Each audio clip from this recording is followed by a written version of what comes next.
Good morning అండి, అందరూ బాగున్నారా? రండి దేవుని కలిసి వాగ్దానం చేద్దాం. మొదటి దినవృత్తాంతములు 1వ అధ్యాయము 20వ వచనము. నీవు బలం పొంది ధైర్యం తెచ్చుకొని ఈ పని కొనుక్కును. పిల్లారా, మనము రోజుల్లో మీరు ఒకవేళ ఇల్లు కడుతూ డబ్బులు లేకుండా పని ఆపేశారు. దేవుడు అన్నాడు, పనికి పూనుకున్నాడు. నీ దగ్గర ఎంత ఉందో దాని విశ్వాసంతో ప్రార్థన చేయి, పనికి దేవుడు కార్యం చేశాడు. నా జీవితంలో మందిరం ప్రారంభించేటప్పుడు 70,000 ఉంది. ఆ 70,000తో మోకాళ్ళు వేసి ప్రార్థన చేశాను. 70,000తో దాదాపు 50 లక్షలు 60 లక్షల ప్రాజెక్టు అంటే ఆ మందిరాన్ని కావాలి. కానీ 70,000 ఉండింది. కానీ దేవుడు అన్నాడు, దాన్ని పెట్టుకొని పని ప్రారంభించాను. ఆ డబ్బుతో పని ప్రారంభించాను. దేవుడు అద్భుతకార్యంగా, ఆశ్చర్యకార్యంగా. నేను ఫస్ట్లో భయపడ్డానండి, ఎలాగ కట్టపోతాము, ఎలాగ ఈ అప్పు తీర్చిపోతాము.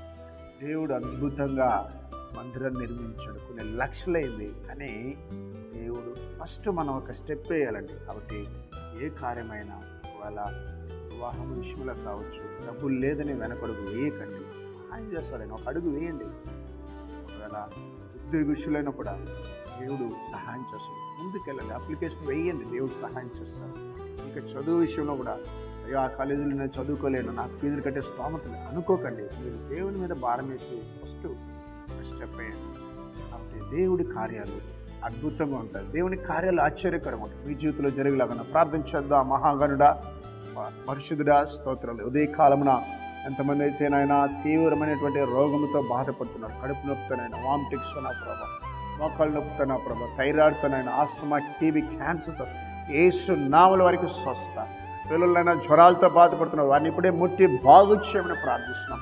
కొంతమంది భార్య భర్తలు విడిపోయినారైనా వారు ఏ ప్రాంతంలో ఇప్పుడే వారితో మాట్లాడి జతపరిచిన ప్రభావ. కొంతమంది నా ప్రభావ ఇదిగో తండ్రి భయంకరమైనటువంటి మానసికమైన బాధల్లో ఉన్నారయ్యా, వారికి విడుదల దయచింది. కొంతమంది సెల్ ఫోన్కి అడిక్ట్ అయినారు, వారికి యేసు నామములో విడుదల కలిగిన గాక. ఉదయకాలం పుట్టినరోజు వివాహం దిన జరుగుకుని బిడ్డలు దీవించమని యేసు నామములో ప్రార్థిస్తున్నాం తండ్రి, ఆమేన్.